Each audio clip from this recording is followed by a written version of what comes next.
Acast powers the world's best podcasts. Here's a show that we recommend. Lies, exploitation, and the American dream turned nightmare. This is Big Sugar, a deep dive into the inner workings of the sugar industry. I'm Celeste Headley, and in a new podcast, I'm investigating a true crime story like no other about the men who risked their lives to cut sugarcane. In Big Sugar from iHeartMedia, Imagine Audio, and the teams at Weekday Fun and Novel, I'll unravel a decades-long fight to get justice. If they were right, then these workers were owed tens of millions of dollars in extra wages. Listen to Big Sugar wherever you get your podcasts. Acast helps creators launch, grow, and monetize their podcasts everywhere. Acast.com. La relation a commencé à être plus intense et plus personnelle finalement quand on a commencé à s'écrire des SMS. Et ça correspond à un moment où on ne se voit plus du tout tous les jours. Et en fait, même si tu as l'impression de savoir ce que tu veux, tu te dis, est-ce que je suis pas en train d'idéaliser ce qui est en train de se passer? Est-ce que quand je vais le revoir, ça va être vraiment ce que je veux? Est-ce que c'est vraiment ce que je pense? Est-ce que je suis vraiment en train d'avoir des sentiments pour lui? En fait, tout ça se mélange dans ma tête, dans la sienne. Et donc, on se dit, il faudrait qu'on arrive à se voir pour savoir ce qu'il en est.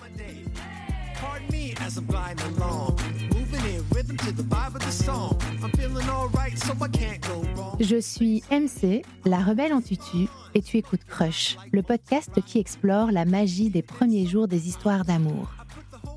Chaque mardi, je reçois à mon micro un ou une invitée qui me raconte à cœur ouvert une rencontre qui l'a intensément marquée pour un jour, une nuit, quelques années ou toute une vie. J'espère que ces témoignages seront pour toi une source d'inspiration pour comprendre et vivre mieux tes émotions amoureuses. Si tu veux découvrir l'actu et les coulisses du podcast, si tu veux t'inspirer, partager et échanger sur l'amour et les rencontres, rendez-vous sur Instagram et sur la chaîne YouTube @Crush le podcast. Aujourd'hui, je suis connectée en visio avec Emma depuis Lyon. Salut Emma, comment vas-tu ? Bonjour MC. Écoute, ça va, mais je suis un petit peu stressée. Je connais cette réponse et je la comprends totalement car quand j'ai été à votre place pour l'épisode 100, j'étais méga stressée aussi. Tout va bien se passer. Je te suis. Alors Emma, avant d'entrer dans l'histoire qu'on peut dire sacrément bouleversante que tu vas me raconter, est-ce que tu peux s'il te plaît te prêter au rituel de Crush de te présenter en 5 hashtags ? Tout à fait, mais tu vas avoir une petite surprise parce que j'en ai changé. Ah, ça j'aime bien.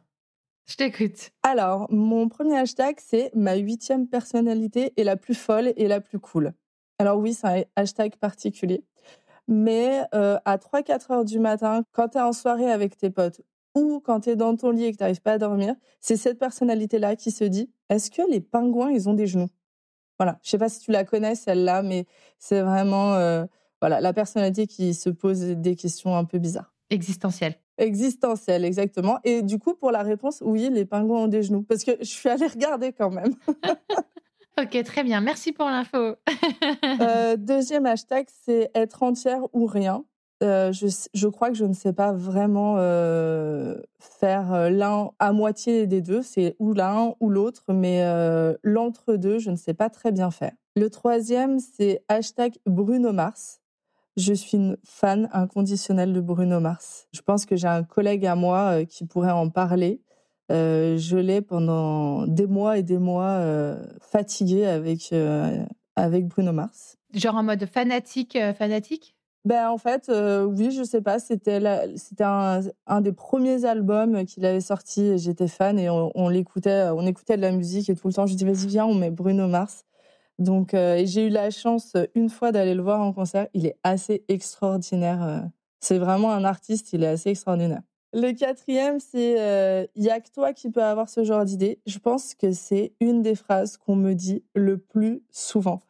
J'aime bien avoir des petites attentions pour les gens, pour les cadeaux, pour même pas forcément pour les anniversaires ou Noël, ce genre de choses, mais tout le temps avoir une petite attention, mais qui ressemble à la personne, en fait. Vraiment très personnalisée. Tu es ce genre de personne qui file des complexes parce que à ceux qui n'arrivent pas à offrir des cadeaux. Je rigole. J'adore j'ai des copines comme ça et je trouve ça fascinant. Je vous admire, mais alors tellement. Et le 5e, c'est #princesse relou. Mes sœurs diraient que je suis une petite princesse et qu'en même temps, je suis super relou. Voilà. Donc, c'est vraiment les opposés et j'adore. Et j'en joue beaucoup. Ok, génial. Emma, est-ce que tu peux, s'il te plaît, me dire dans quel environnement familial tu as grandi? Quel était le couple parental que tu avais sous les yeux et dans quelle mesure tu penses que ça a influencé ta vision de l'amour quand tu arrives dans tes premiers émois amoureux à l'adolescence? J'ai vécu une enfance qui n'était pas forcément celle qui m'a le plus aidée en amour parce que mes parents s'aimaient à la folie, mais en même temps, ils se déchiraient beaucoup. À l'âge de 10 ans, ma maman a une maladie et est décédée. Donc en fait, après ça, on s'est retrouvés. Moi, j'ai un papa et 2 sœurs, 2 grandes sœurs. Donc on s'est retrouvés tous les 4 à devoir essayer de continuer la vie un peu comme on peut, avec quelque chose qui nous a un peu tombé dessus. Et donc après, j'ai eu la vision de l'amour d'un papa qui, pour moi, n'a jamais réellement fait son deuil et qui s'est mis avec des femmes qui n'étaient pas forcément celles qui étaient bonnes pour lui. C'est pas l'image de l'amour idyllique que j'ai pu avoir du côté de mon papa. Après, j'ai toujours été ultra cinéphile. J'adore le cinéma, c'est une de mes passions. Et comme toutes les ados, j'ai été bercée par tellement... alors, enfant par des dessins animés, et puis plus grande par tous ces super films américains avec Cameron Diaz, Drew Barrymore, Lucy Liu, etc., ou qui nous faisait un peu trop croire à l'amour, mais aussi pas que, parce que quand on regarde un Allumeuse, les filles, c'est des badass dedans. Donc ça, c'est génial. Donc c'est un mélange de tout ça, et puis après, grandir avec les histoires, les copines, les grandes sœurs, les histoires des grandes sœurs. Ma grande sœur, qui a 10 ans de plus que moi, elle a eu un amoureux pendant des années. C'était idyllique, c'était génial. Donc, je pense que c'est tout ça qui m'a un petit peu nourrie. Est-ce que ça veut dire que tu idéalisais la grande histoire d'amour, le couple qui durait toute une vie, ou c'était pas aussi simple que ça dans ta tête? Ah non, c'était pas simple du tout dans ma tête. C'était un petit peu un mélange de tout. C'est-à-dire que je rêvais un petit peu en regardant les films que je pouvais voir avec ces grandes histoires d'amour, Dirty Dancing, etc. Ça a été un de mes films préférés. Coyote Girl, que j'ai dû regarder des milliards de fois. Enfin voilà, tous ces films-là qui font croire qu'en fait, on tombe sur un garçon et que c'est l'homme de notre vie tout de suite. Et à côté de ça, en fait, un peu la vraie vie où c'était pas simple et où du coup, on se dit comment on arrive à dealer en fait pour que ce qu'on nous fait croire dans les films et ce qu'on voit dans la vraie vie, ça matche. C'était un peu le bazar dans ma tête. Ouais, je vois bien. C'est vrai que moi, j'ai un peu vécu la même chose entre, pareil que toi, biberonnée aux séries et aux films comédies romantiques, etc. Et la vraie vie avec moi, des parents qui divorçaient. C'est vrai que ça donne un sacré bazar émotionnel en vrai. Et sur nos projections, c'est souvent un sacré bordel en vrai.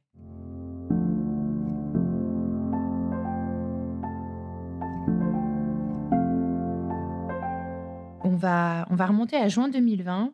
En juin 2020, est-ce que tu peux me dire quelle est ta vie, quel âge tu as, ce que tu fais et quelle est ta situation amoureuse? Alors, juin 2020, c'est le chaos comme après le Covid et tout ce qu'on a vécu. Je suis séparée depuis un peu moins d'1 an d'un garçon avec qui j'ai passé 5 ou 6 ans. Histoire très sympa, mais pas forcément facile, en tout cas sur la fin.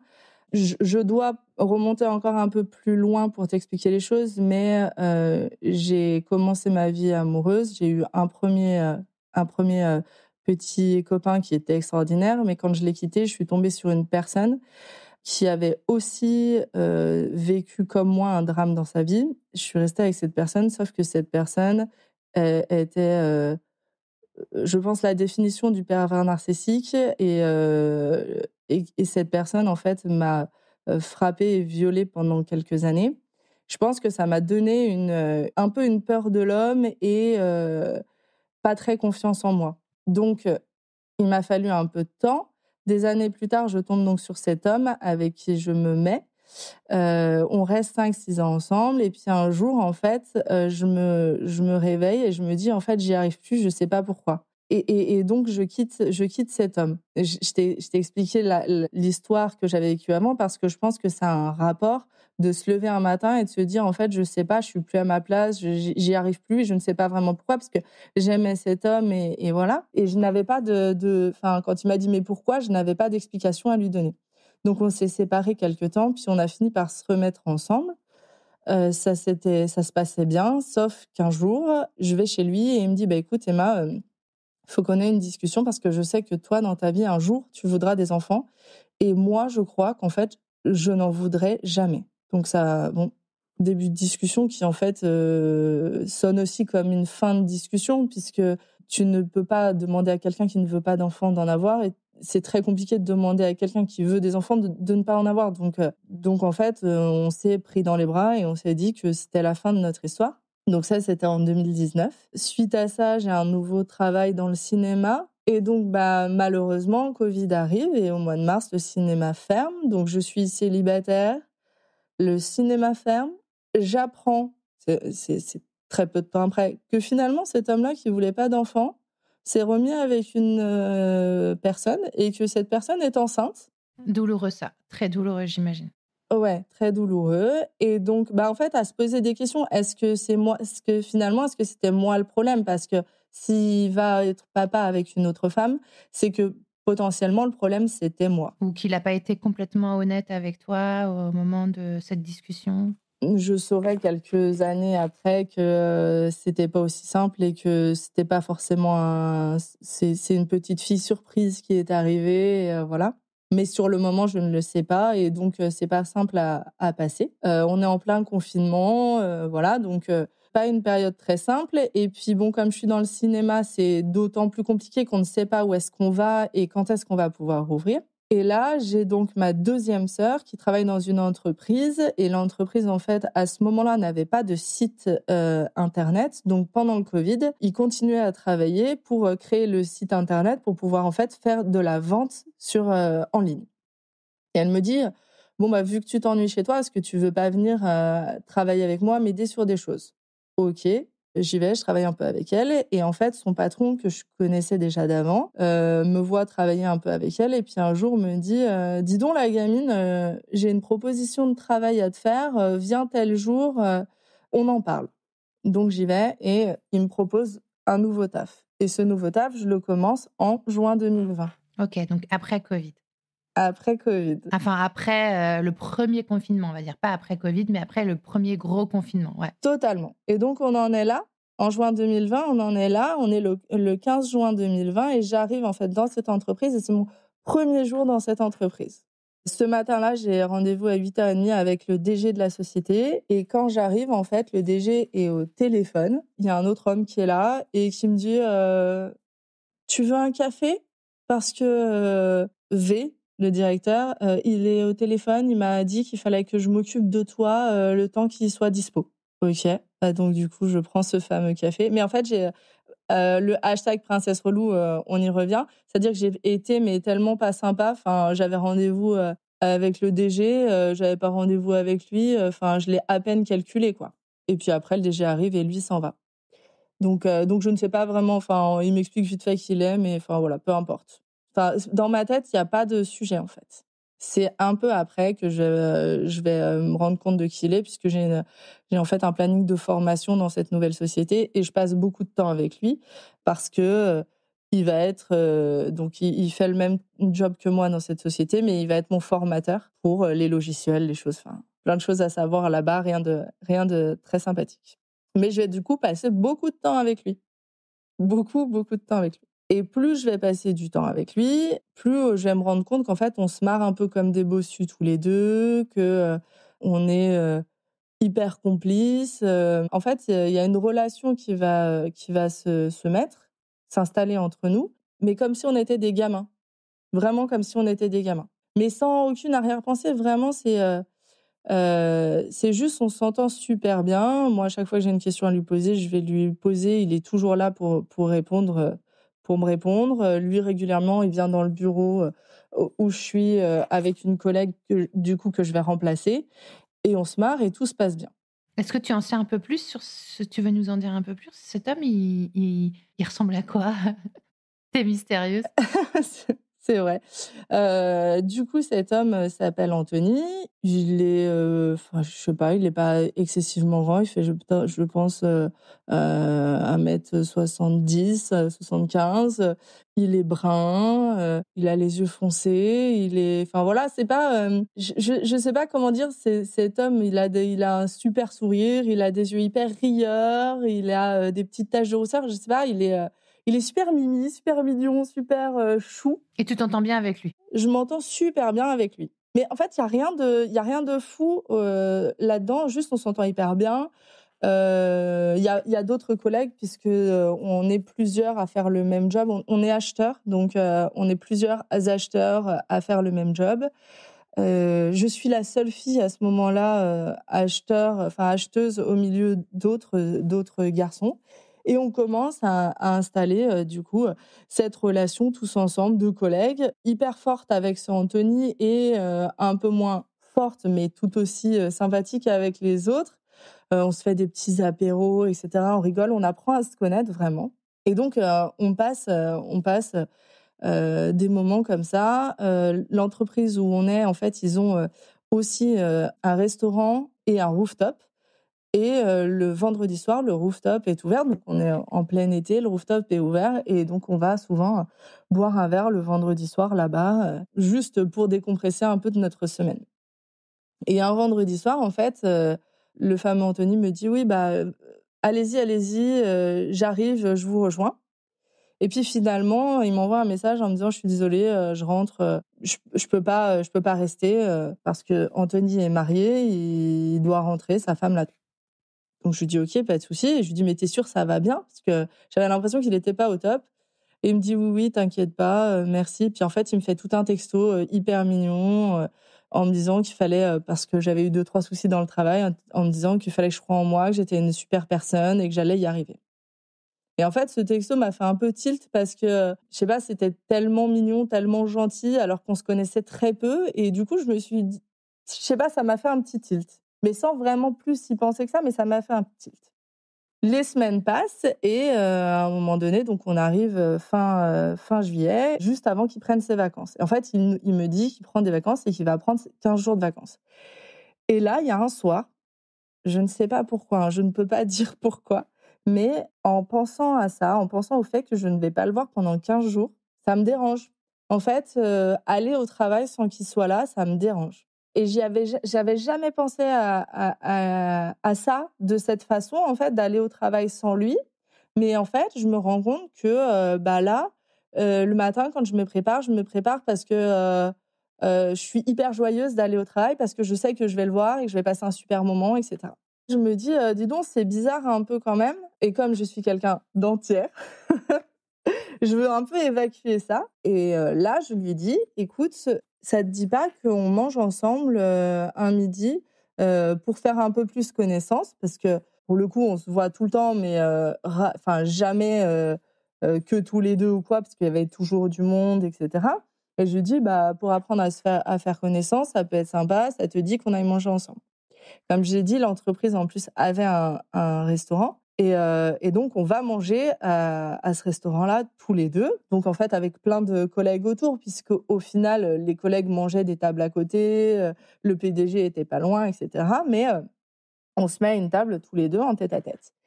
Et là, MC, je passe 2 heures de ma vie en tête-à-tête avec un homme où on s'est raconté toute notre vie, mais toute notre vie, tous les plus intimes secrets qu'on a dans nos vies. En fait, on a passé un midi, on n'a pas vu le temps passer du tout. Alors qu'il faut savoir quand même que Anthony est un peu entre guillemets, un zapper. Enfin, il s'ennuie vite et il passe à autre chose très rapidement. Et là, on passe 2 heures à discuter sans interruption. C'est super fluide, c'est hyper agréable, il y a aucun jugement, on se parle de tout. C'est un moment suspendu. Ouais. Vortex spatio-temporel. Exactement. Mais vraiment, c'est un moment suspendu. Toi, pendant cette discussion, tu es consciente qu'il est en train de se passer un truc étrange qui pourrait signifier pas mal de choses, ou tu es vraiment portée par le moment et tu n'analyses pas du tout? Tu sais, des fois, on s'extrait un peu de notre corps et puis on se dit « Waouh, mais qu'est-ce qui est en train de se passer ?» Pas vraiment. C'est pas à ce moment-là que je me pose ces questions. C'est à ce moment-là, en fait, j'ai l'impression qu'on est arrivé, qu'on est reparti, qu'il y a eu quelques secondes qui se sont passées. C'était extraordinaire, tellement c'était fluide. En fait, j'avais jamais eu ça avec quelqu'un, c'est-à-dire qu'on s'est parlé tellement facilement de tout que vraiment ça a été juste super fluide et c'est ça sur le moment, il y a que ça qui compte, il y a que ce moment-là qui compte, vraiment. Mais par contre, c'est après, donc l'après-midi on retourne travailler et le soir, je vais boire un canon avec une copine et là, je crois que je l'écoutais même plus vraiment ma pote parce que c'est à ce moment-là que je sais pas, tout m'est revenu en tête et je me suis dit mais waouh, qu'est-ce qui s'est passé? Comment ça se fait que toi tu lui as dit autant de choses? Comment ça se fait que lui t'a dit des choses qu'il n'a jamais racontées à personne? C'est-à-dire que même sa famille, des personnes de sa famille ne sont pas au courant en fait. Mais à toi, il te l'a confié alors qu'en fait on est au mois de juillet, on s'est rencontrés depuis 1 mois et quelques, 1 mois et demi quoi. Donc c'est à ce moment-là que je me pose la question. Bon, malgré tout, hein, la semaine se passe et il part en vacances. Enfin, à un moment donné, c'est inévitable, il part en vacances. Tu connais sa situation personnelle à ce moment-là? Ce que j'en sais, c'est qu'il est marié, qu'il a 3 filles et ce que je décrypte, parce que c'est moi avec ce que je ressens, c'est que j'ai un peu l'impression que cet homme est pas totalement heureux. Mais lui, il me l'a jamais dit. C'est ce que moi j'ai l'impression, c'est ce que je ressens, c'est qu'il y a quelque chose qui est. Il va nous parler de sa famille, de sa famille, de sa vie de famille, de sa femme. Mais il y a un truc qui est pas aussi pétillant que lorsqu'il va chanter Destinée dans les couloirs pour nous faire rire. Il a quel âge? Il a 47 ans et moi j'en ai 31. Donc ça fait quand même 16 ans d'écart. Ça fait 16 ans d'écart. Il part en vacances. Non, il y a une chose qui nous a troublés quand même avant les vacances. On était en train de travailler tous les deux ensemble à un moment. Et en fait, il me montrait quelque chose sur l'ordinateur. Donc lui, il était assis sur sa chaise et moi, j'étais accroupie, donc un tout petit peu plus basse que lui. Et en fait, à un moment donné, il m'explique quelque chose. Donc je me tourne pour le regarder parce que, faut le regarder dans les yeux. Et en fait, à ce moment-là, je pense qu'il y a eu quelques secondes où tu as l'impression que c'est des minutes, un peu comme dans les films, où en fait on s'est regardé dans les yeux d'une façon tellement intense. Je pense qu'on s'est regardé tous les deux les lèvres, on s'est regardé les yeux et en fait on est retourné travailler, on est retourné à ce qu'on était en train de faire, mais ça a été un moment à part, suspendu. Mais il ne se passe rien et il part en vacances. Et pendant ces vacances, en fait, alors je recommande pas et c'est pas bien, hein, mais on a eu besoin de se parler et donc on s'est écrit tous les jours des milliards de SMS, mais des milliards de SMS. C'était abusé, on était tout le temps sur nos téléphones. Lui qui n'est pas du tout téléphone, on s'écrivait. Très rapidement, lui m'a dit je sais pas comment tu as réussi à faire ça parce qu'en 1 mois et demi, je crois que j'ai des sentiments pour toi. Je crois que je suis en train de tomber amoureux de toi. Comment tu vis ça, toi? Parce que la situation, elle est complexe. Alors, comment je vis ça? En même temps, je suis pas non plus... on s'écrit toute la journée. Plusieurs fois, en fait, je l'ai poussé à me dire ce qu'il en était parce qu'en réalité, moi, je suis célibataire. Je ne dois rien à personne. Voilà. C'est lui dans quoi tu t'embarques. Et donc, plusieurs fois, je l'ai poussé à dire, mais en fait... où est-ce que ça va? Est-ce que je te plais? Qu'est-ce qu'il en est, en fait, pour essayer de comprendre aussi? parce que moi, je savais ce qu'il en était pour moi. Enfin, je savais ce qu'il en était. Je me rendais bien compte qu'il y avait quelque chose qui était différent avec cet homme. Mais c'était de l'ordre de l'impossible. Marié, 3 enfants, 16 ans de plus que moi, c'était de l'ordre de l'impossible. Et là, ce jour-là, il me dit qu'il pense à moi tout le temps et qu'en fait, après 1 mois et demi, il est en train de tomber amoureux de moi et qu'il a des sentiments pour moi.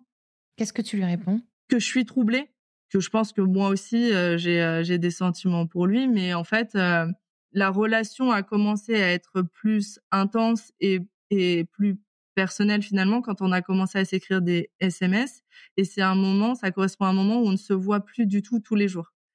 Et en fait, même si, tu as l'impression de savoir ce que tu veux, tu te dis: «Est-ce que je suis pas en train, d'idéaliser ce qui est en train de se passer? Est-ce que quand je vais le revoir, ça va être, vraiment ce que je veux? Est-ce que, c'est vraiment ce que je pense? Est-ce que je suis vraiment en train d'avoir des sentiments pour lui?» En fait, tout ça se mélange dans ma tête, dans la sienne, et donc on se dit: «Il faudrait qu'on arrive à se voir pour savoir ce qu'il en est».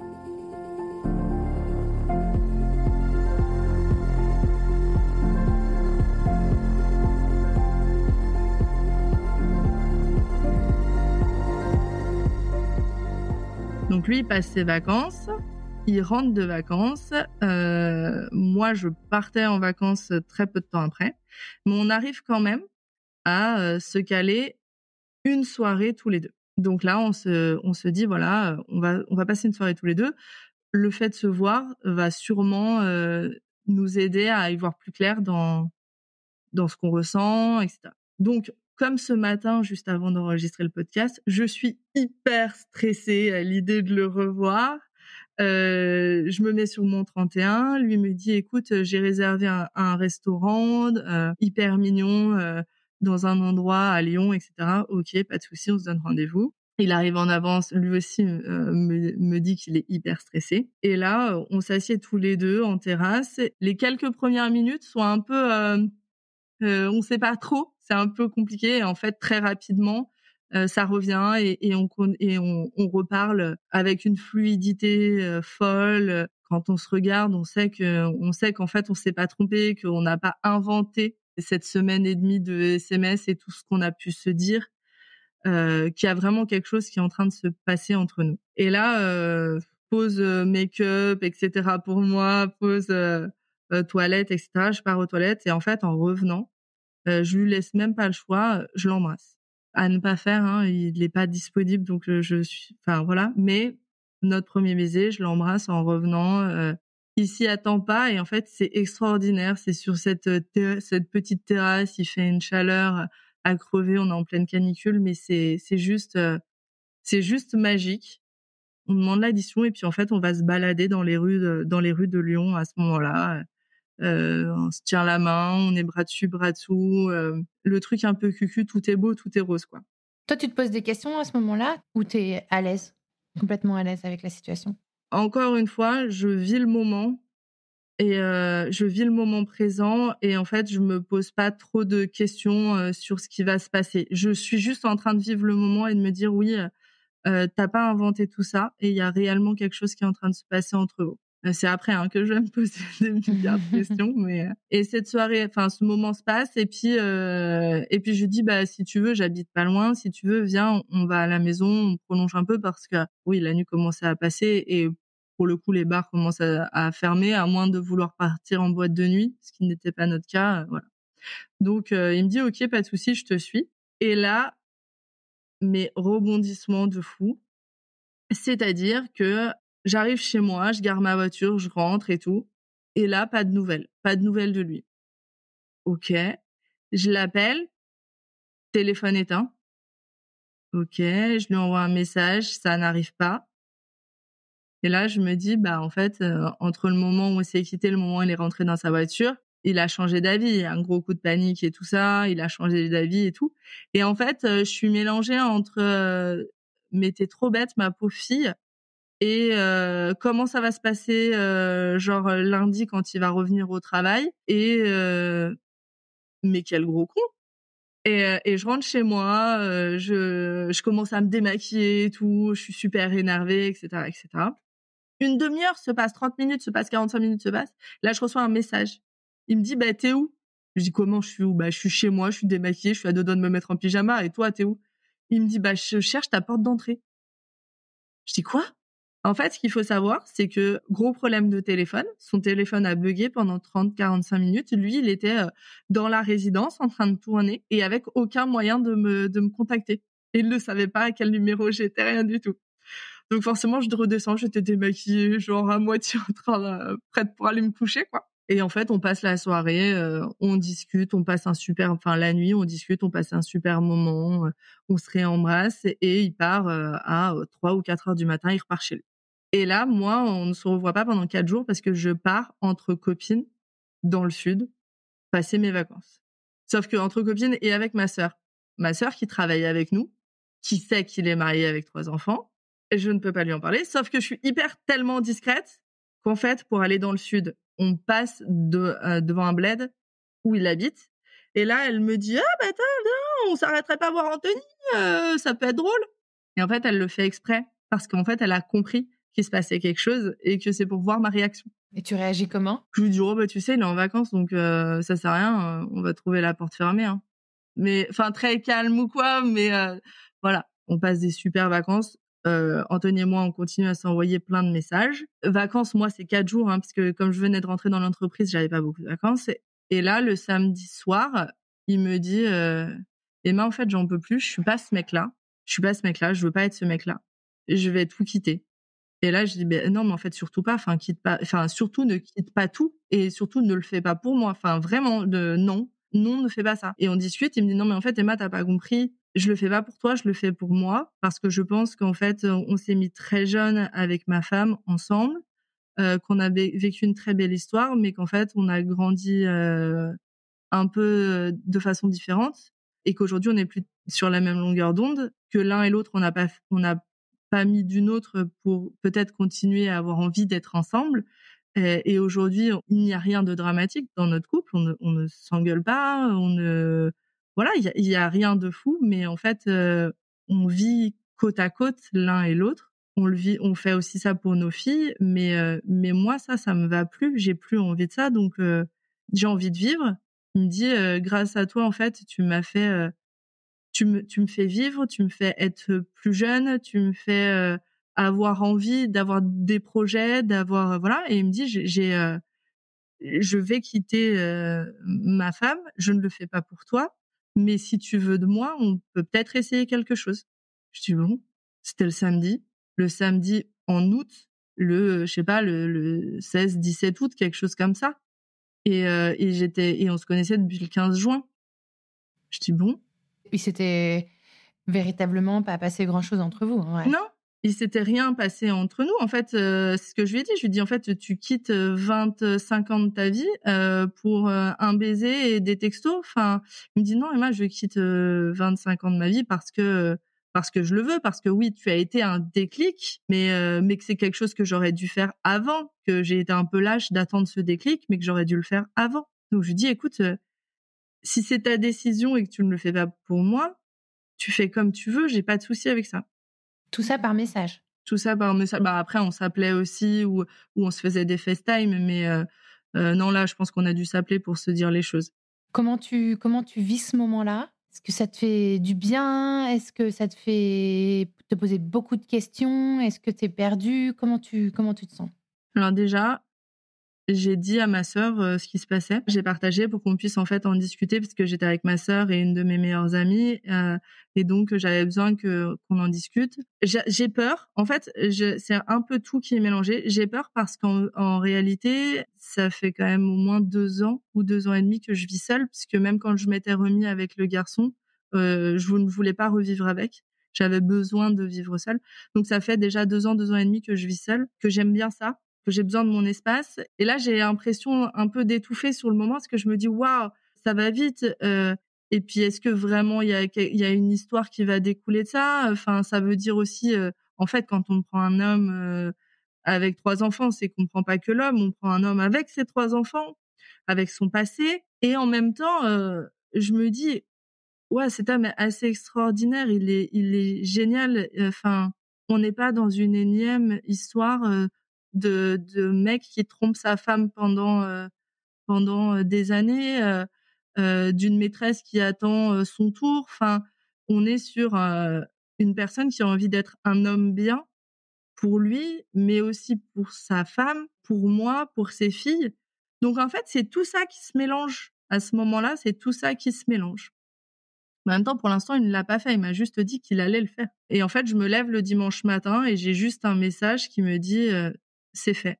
Tu dois être sur le cul quand même, hein, parce que je me mets 2 secondes à ta place. C'est hyper rapide. Enfin, le mec, il y va, quoi. Il n'hésite pas 2 secondes. Et c'est hyper rapide. Il hésite absolument pas. J'ai même pas de mots. Je sais que j'ai des sentiments pour lui. Je sais que je suis en train de tomber. Enfin, que je pense que je suis même amoureuse de lui. Mais je crois que j'en suis que plus amoureuse aussi parce que je me dis quand même c'est un mec bien. Je me dis est-ce que s'il avait pas fait les choses comme ça, t'aurais eu envie de vivre quelque chose avec lui parce que avec cette peur que t'as des hommes et tout ce que ça représente, au final, aurais-tu eu confiance en cet homme s'il avait pas fait les choses comme ça? Donc non, je suis sur les fesses, pas dire les choses différemment. Vous allez vous revoir le lundi au bureau? Ah, mais c'est surtout, je rentre le dimanche du sud de Saint-Cyr. C'est lui qui, donc avec ma meilleure pote, ma sœur reste avec une autre copine et c'est lui qui vient nous chercher à la gare. Il a pris ses affaires, il a quitté chez lui. Il a un sac de sport avec quelques affaires dedans. Il a expliqué à ses filles, il a expliqué à sa femme. Il est allé voir ses parents, il leur a expliqué. Et là, il me dit, écoute, je veux pas que ce soit trop pour toi, tout ça à gérer. Donc, je viens te chercher à la gare avec ton ami. Je ramène ton ami. Toi et moi, on va chez toi. On passe une soirée tous les deux. On mange un bout tous les deux. Et après, je vais dormir chez mes parents parce que il te faut aussi du temps. T'as besoin de ton espace, etc. Donc, pas de souci. Enfin, voilà. N'aie pas l'impression que j'envahis chez toi parce que c'est pas le cas. Ok, pas de souci. Bon, l'histoire raconte qu'en fait, il est arrivé ce dimanche soir-là et qu'il n'est jamais parti de chez moi. Le soir, je lui ai dit, écoute, c'est ridicule, tu vas pas aller dormir chez tes parents. Donc, il est resté dormir à la maison. Moi, j'avais un 50 mètres carrés à l'époque. Et donc, en fait, il est resté avec son sac de sport, ses 4 caleçons et 2 paires de chaussettes, à peu près tout ce qu'il avait eu, et il est resté à la maison. Donc voilà. Donc l'histoire commence comme ça. Bien sûr, on se dit rapidement qu'il faut qu'on trouve un appartement plus grand parce que la plus petite de ses filles a 14 ans et que un week-end sur 2, il est censé l'avoir. Au départ, je n'ai pas le droit, moi, de l'avoir parce que la maman ne veut pas, ce que je peux comprendre, mais au bout d'un moment, en fait, l'idée, c'est d'arriver à ça. Donc nous voilà en pleine recherche d'un appartement, avec une chambre pour la fille, avec une chambre pour nous, etc. Donc avec pas mal de critères, etc. Et là, coup de bol, au bout de très peu de temps, puisque c'est au mois de septembre, on trouve un appartement, on se dit en mois d'octobre, on emménage. Allez, banco, feu. Mois d'octobre, on emménage. C'était fin octobre, fin octobre, on emménage.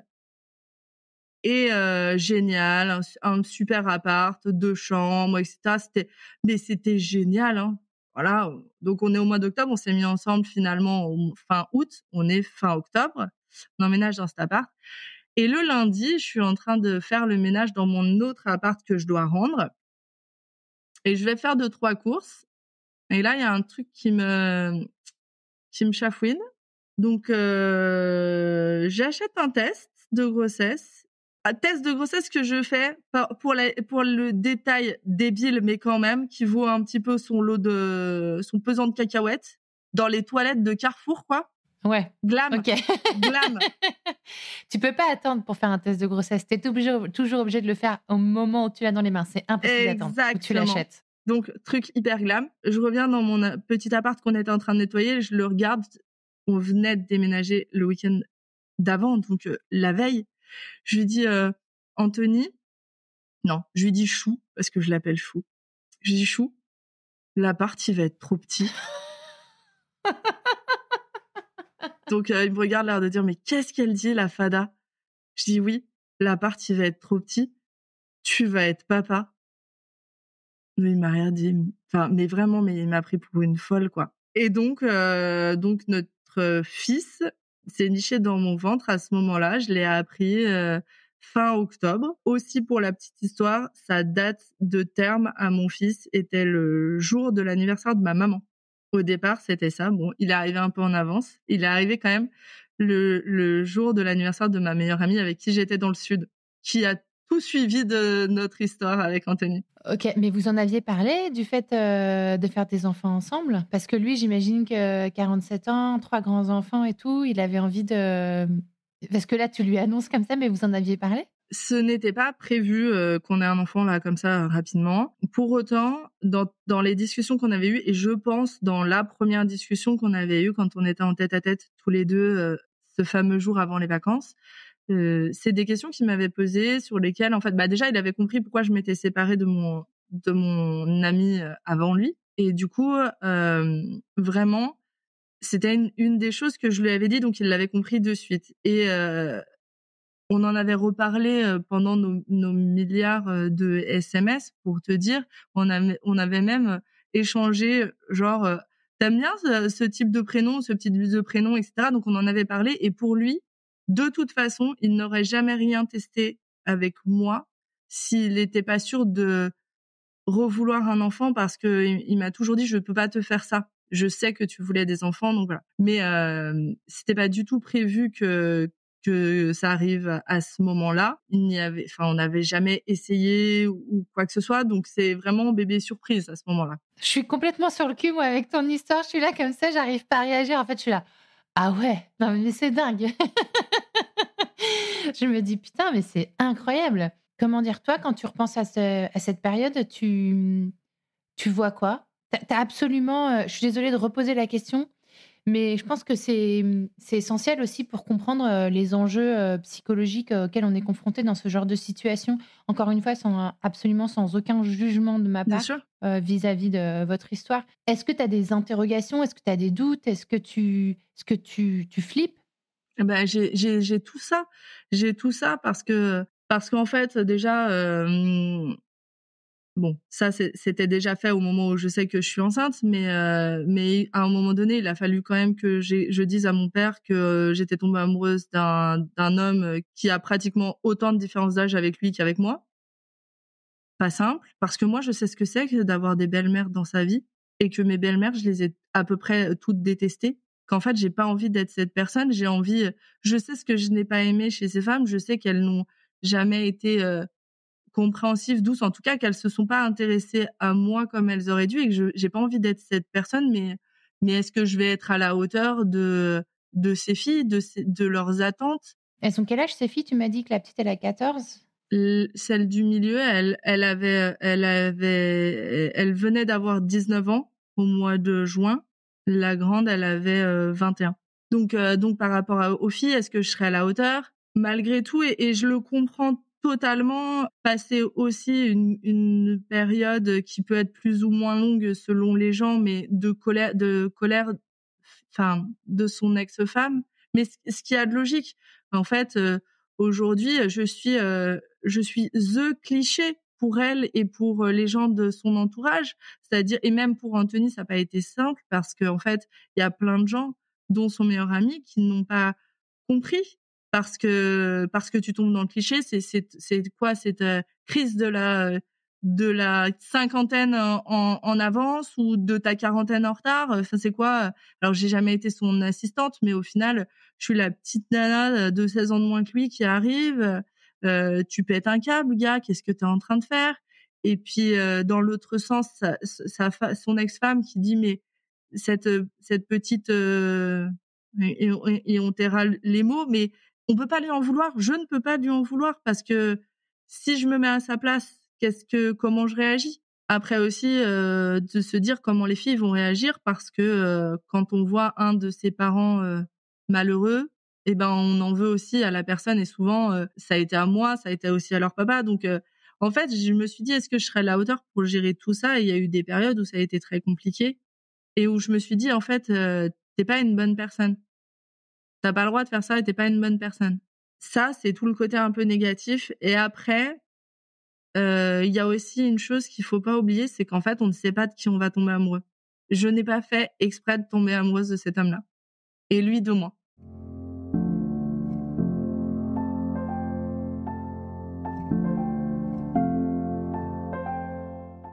Aujourd'hui, on est 3-4 ans plus tard. 5 ans bientôt. 5 ans, pardon. Est-ce que vous êtes heureux? Je pense qu'on peut pas être plus heureux. Parce qu'on a continué dans notre folie d'aller rapidement, vite, trop vite peut-être dans beaucoup de choses. Donc on a eu notre fils, notre petit Livio. Suite à ça, on s'est mariés en mars 2022 à la mairie. On a amené une 30aine de copains derrière avec les filles d'Anthony aussi à la montagne. On avait loué un petit truc. Et à cause du Covid, on n'avait pas pu faire une grosse fiesta avec toute notre famille et tous nos amis. Et donc, en septembre 2023, on a loué un domaine magique, magnifique près d'Uzès. Et là, on a emmené toute notre famille, tous nos copains sur un week-end du vendredi au dimanche pour fêter notre mariage et faire en fait la cérémonie laïque qui a été faite par une de mes plus vieilles amies et mon cousin qui est comme mon frère, et c'est eux qui m'ont fait la cérémonie laïque. Et ça va te plaire, ça, MC. L'un de mes films préférés au monde, c'est Love Actually. Et bien sûr, qu'est-ce qu'il y a dans Love Actually dans les premières scènes? Le mariage, avec dans la foule, dans les invités, les musiciens qui sortent avec en haut le chanteur, etc. Et j'ai dit à mon cousin, mais un jour, si je me marie, je veux ça. Et donc, dans les invités, avec mon meilleur pote, avec mes sœurs, ils avaient des fausses trompettes en plastique, ils avaient plein de trucs. Et il y en a un qui faisait comme s'il chantait, et mon cousin qui avait la guitare électrique et tout. Donc, ils m'ont refait vraiment la scène de Love Actually. C'était trop cool. Mais tu vois, quand tu dis ça, moi, je trouve que oui, le contexte est très complexe. Le contexte de votre rencontre. Complexe, challengeant, qui peut susciter des jugements, très clairement. Mais je vois aussi, et la façon dont tu le racontes dit aussi qu'il y a beaucoup de joie et beaucoup de bonheur. Et ça rayonne, quoi. Je trouve que ton récit, il est très ensoleillé. Je vois beaucoup de soleil dedans. Toi, quand tu regardes en arrière, quand tu regardes cette histoire, qu'est-ce que tu te dis? Comment t'interprètes cette rencontre? Quel enseignement tu tires? Qu'est-ce que tu te dis quand tu penses à cette histoire? Est-ce qu'il y a un conseil ou un retour d'expérience que tu as envie de formuler auprès des auditeurs et des auditrices de Crush? Alors, je sais que tu ne crois pas trop à cette théorie. Ah, attends, on va parler du destin. Par contre, j'adore vous entendre en parler. Moi, Non, mais en même temps, je comprends pas que tu crois pas au destin parce que j'ai écouté l'épisode 100. Et si c'est pas le destin, ça. Non, en fait, ce qu'il y a de drôle, c'est que ma grande sœur Mathilda, celle du milieu, qui travaille du coup avec Anthony depuis quelques années, elle a pas arrêté pendant des années de me parler de ce Anthony. Et moi, en fait, elle m'en parlait parce que en fait avec Anthony, en fait, elle m'a souvent parlé de ce Anthony et j'ai jamais capté. Et il n'empêche qu'en fait, ce Anthony aujourd'hui, c'est Chou, c'est mon mari, c'est le père le plus merveilleux. Ensemble, on a aussi acheté notre fameuse maison cabane que j'ai enlevé des hashtags pour pas donner d'infos. T'es dedans là? T'es dans la maison cabane? Je suis dans la maison cabane. C'est quoi une maison cabane? C'est une ancienne ferme qu'on a achetée avec d'un côté ma sœur qui a sa maison et de l'autre nous. On a tout cassé, tout pété. Il y a plus que les 4 murs et on a tout refait. Une partie les artisans parce que c'est trop compliqué, mais comme on n'avait pas les moyens pour tout, et ben il y a beaucoup de choses qu'on a fait nous-mêmes. Et pourquoi maison cabane? Parce que il y a une petite cabane dans le fond du jardin et que notre fils, depuis qu'il vient ici, il a toujours appelé la maison cabane. On va à la maison cabane. Donc c'est notre maison cabane. Oui, je pense que en fait c'est un peu le destin de tomber sur cette personne-là où rien, ne nous destinait au départ à être ensemble parce qu'en fait, c'est pas possible. Enfin, il est beaucoup plus âgé. Enfin, beaucoup Bichette. Faut pas qu'il écoute ça. Il est plus âgé que moi. Et en fait, sa vie, elle est faite pour lui. Moi, je suis complètement fada. J'ai une vie où je sors avec mes copines tous les soirs. Je suis à des années-lumière de tout ça. Et en fait, il suffit d'un Covid, il suffit de se dire, bah voilà, je peux plus être adjointe de direction de cinéma parce que de toute façon, je sais pas où ça va me mener. Et donc, je décide de tout arrêter. Alors que c'était un de mes rêves, que j'ai mis des mois à pouvoir avoir ce job-là. Et en fait, je décide de tout arrêter pour aller faire le job d'acheteuse dans cette société, et je tombe sur lui. Et en fait, lui que j'ai toujours attendu, en fait, Anthony, c'est mon évidence. Il y a rien de... C'est mon évidence. C'est d'une simplicité. Notre vie est facile, notre vie est pleine de rire parce qu'il est super drôle, parce qu'à chaque fois que je le regarde, je le trouve beau, parce que il est toujours partant pour tout, parce que toute ma famille l'aime d'amour, parce que tous mes amis l'aiment d'amour.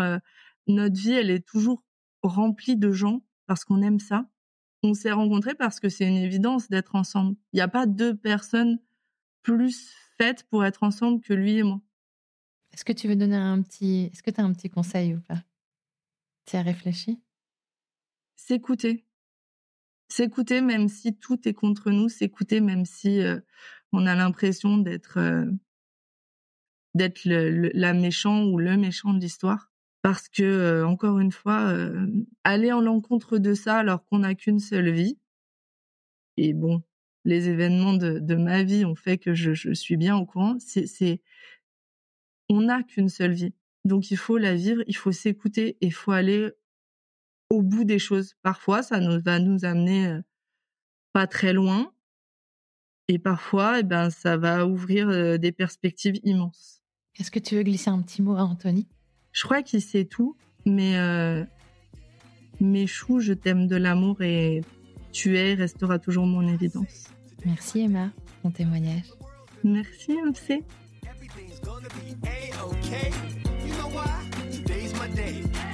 Merci d'avoir écouté cet épisode. Je compte sur toi pour aller mettre 5 étoiles et un commentaire sur ta plateforme d'écoute favorite, notamment Apple Podcast. Ça prend littéralement 30 secondes et c'est crucial pour soutenir mon travail complètement indépendant. Si tu veux venir à mon micro, tu peux m'écrire sur crush.lepodcast@gmail.com et si tu veux me soutenir financièrement, clique sur le lien Patreon dans le descriptif de cet épisode. 1000 merci pour ton écoute et à la semaine prochaine pour un nouveau Crush.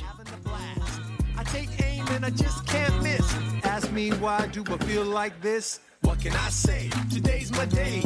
Nothing in the world's gonna get in the way. Everything's gonna be A-okay. You know why? Today's my day. What can I say? Today's my day.